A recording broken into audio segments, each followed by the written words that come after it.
Гоце Делчев беше човек кој што обединуваше, кој што имаше визија.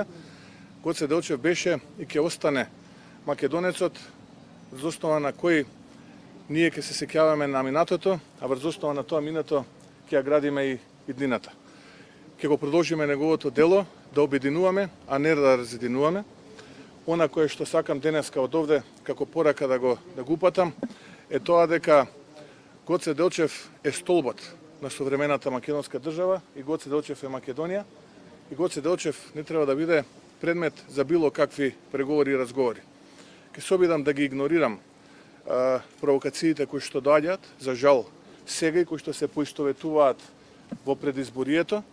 Ние не сме како некои наши соседи и минјата на нашите дејци кои што крвареле и животот го положиле за оваа држава да ги злоупотребуваме во предизборна кампања. Напротив, ние се гордееме, сме горди македонци што сме имале таков юнак во нашата историја, а врз основа на таа историја ќе ја градиме и днината.